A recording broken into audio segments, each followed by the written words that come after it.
Hey, this is Natalie from NK Design. For today I will be using my own stamped tissue papers and my jelly prints that I made before.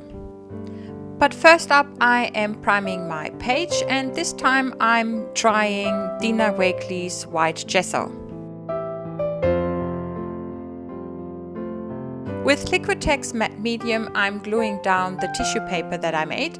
If you want to see how I do that, have a look at the description box below. I will put a link to the video there.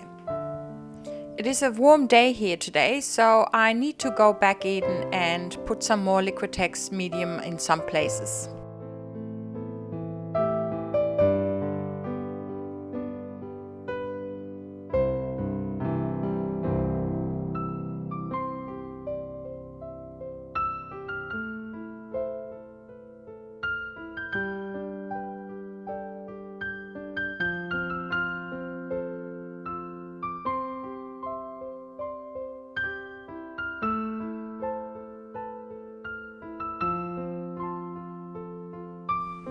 I don't want the edges of the paper to stand out too much, so I'm going back in with some gesso and a palette knife.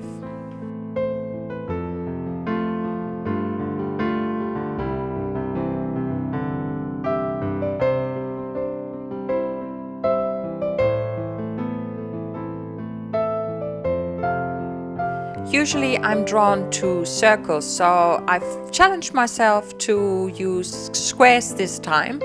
Now I can't find the cutter, so I have to do it the traditional way. I'm using my jelly prints and the template and a pen to just draw the squares and then cut them out with a pair of scissors. Once I'm finished with that, I put that to the side because I want to add some texture to the background. For that I'm using heavy structure gel from Windsor Newton and mix that with a little bit of gesso so that it is nice and white. I want to scrape the texture paste through two stencils. The first one I'm using is Belief Script TCW 541, and this is the small one, the 6x6 inch. And then I grab the 12x12 Harlequin TCW 202. I have to be careful because the texture paste is still wet, so I need to be careful not to press down the second stencil too much and destroy the texture that I used with the Belief script earlier. And since I don't want to waste the leftover texture paste, I distribute it with the palette knife around the page. Now you have to make sure that the texture paste is completely dry before the next step. So I will be back.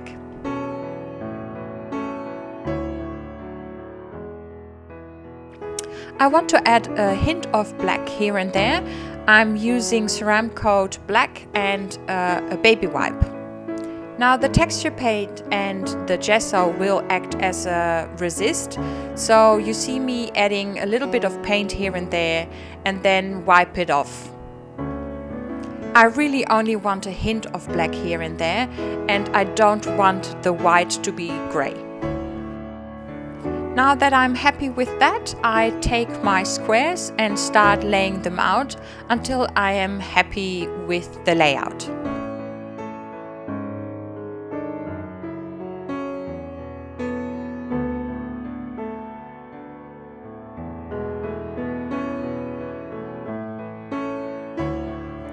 Once I'm happy with the layout and I know where the squares are going to go, I glue them down with Liquitex matte medium.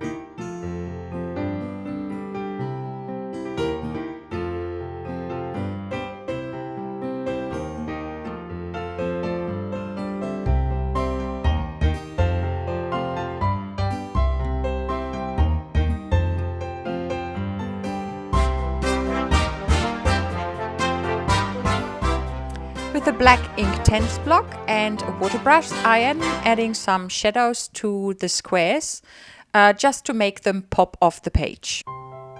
Inktense is great because it's only reactive once, and once it's dry it won't react with water or any other medium anymore.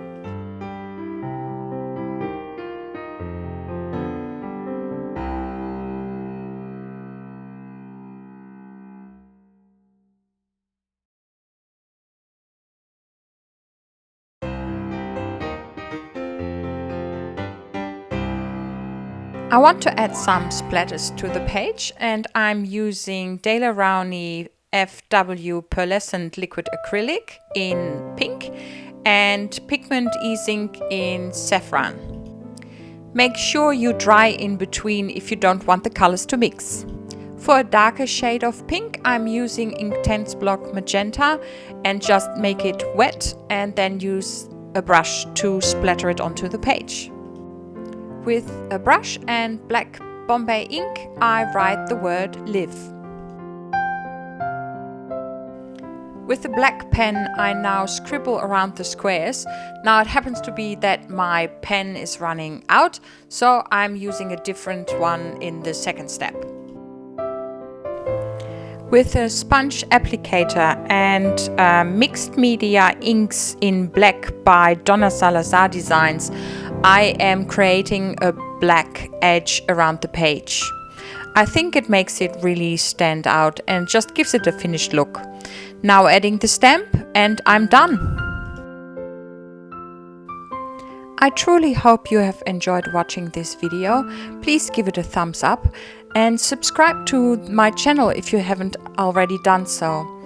I see you next time. Until then, happy arting!